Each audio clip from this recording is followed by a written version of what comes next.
if God wants to pick all of your destiny. You can be successful on your own, but you need to become a man.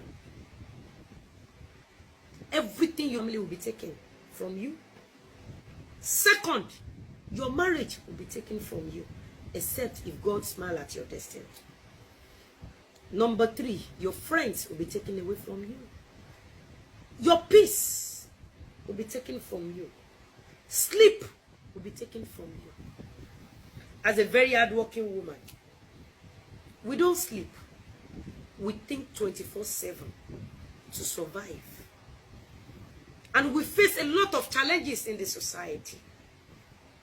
Imagine if I come from a very rich home. You guys wouldn't have known Lizzy, talk less of bullying Lizzy. The only offense I committed is I came from a very poor background. That was the only offense I committed.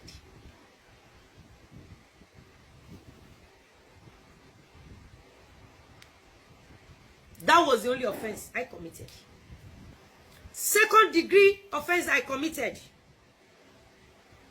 Marry into a family where they don't believe in my own foundation.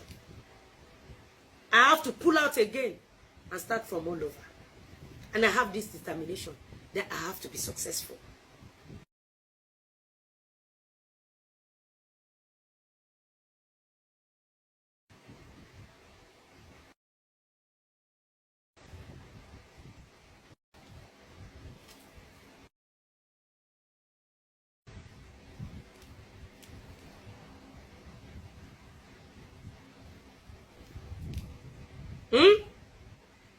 Ask me over and over to survive poverty.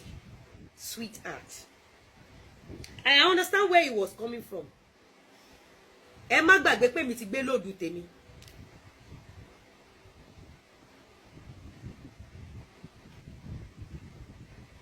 Ẹ gbọ́ mi, èmi ti gbé lóòdù tèmi.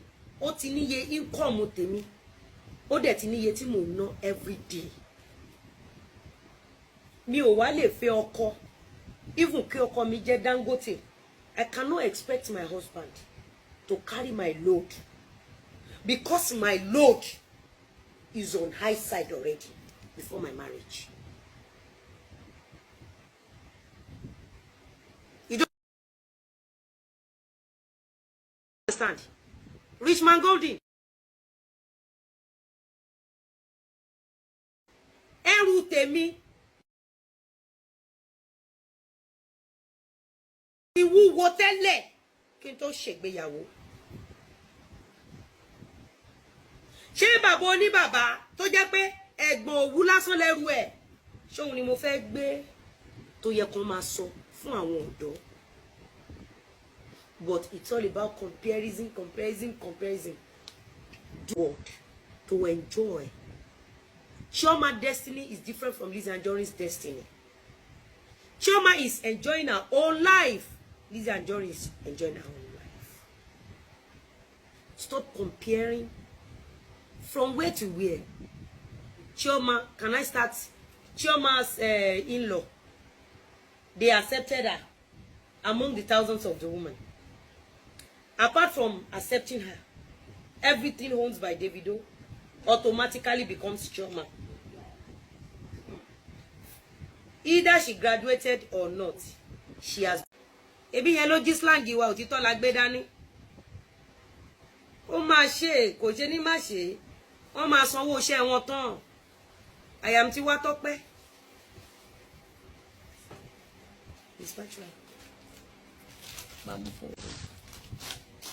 Wọ́n wá ní má ṣe kẹ̀. God bless you. Àríkẹ́ sọ wípé I was angry when you ẹ̀gbọ́n ẹni sọ pé Àríkẹ́ Ọmọlá said I was angry when I saw it yesterday too. Can you patronize her with the video? Eh? Bá mi pè daddy. Èwo nu yín ló lè lọ patronize ẹ. Èwo nu yín ló lè lọ patronize ẹ. Ẹ ti gbàgbé ni. wọ́n máa pẹ̀ òun àti tọ́nà jọ ń dóra wọn ebá ọ̀nà jọ ń jí slang wa.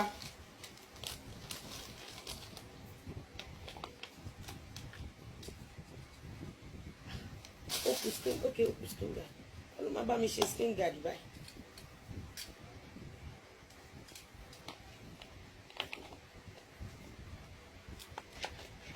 Whoever that mocks Ajay can give her the ewo. Ẹ̀yin náà ewo. Ẹ̀yin yo. Ta ló rántí gold yìí. Ta ló rántí this actually original gold. Òun rè.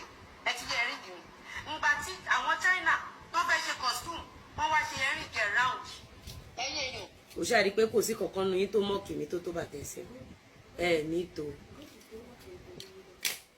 Gold tó wọ̀, ó mock èèyàn ni. Olórí burúkú ẹ̀ wọ́n ló dóyàn tó bá bóyá lọ́wọ́ ó dìdí wọ mọ́tò kó Nàìjíríà. Olórí burúkú ó dìdí wọ mọ́tò ó gba Mẹ́kà lọ ó dẹ̀ lọ wọn rẹ̀ ní èpè tí ò ní bọ́ bíbẹ̀ ọlọ́run mẹ́rin tó ṣe bí kéèsì ẹ ṣe le tó kó jáde ṣé mo dá sí. They are just unfortunate being gbogbo yín pátápátá tẹ́ mí mi kì mí lórí TikTok èwo nu yín là ta ògo ẹ̀ fún mi lénìí. At least ṣebí 2-3 years lẹ́ti bẹ̀rẹ̀ sí ní mímí kì ní àbí èwo nu yín ló tó bà tẹsẹ̀ mi lénìí.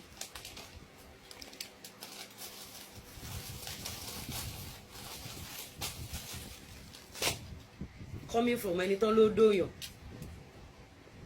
coming from ẹni tán ló dóyàn pa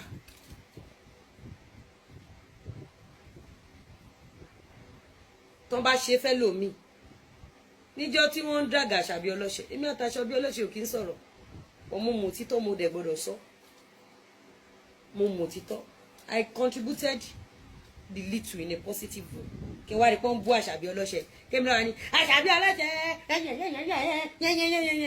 kí lè rè mí nínú kan máa dráàgì àwọn tó ti wà ní ọ̀nà ṣó mọ nǹkan tí gbogbo wọn ṣe sóríire àwọn tó ti wà ní ọ̀nà wọ́n sapá àti fi ọ̀nà àwọn tó wà lẹ́yìn àwọn eléyìí mọ̀ kí struggles yẹn òun lajì òṣèfì wọn lajì òṣèfì lé wọn ṣe gbogbo. Alọ́run ti gold yìí.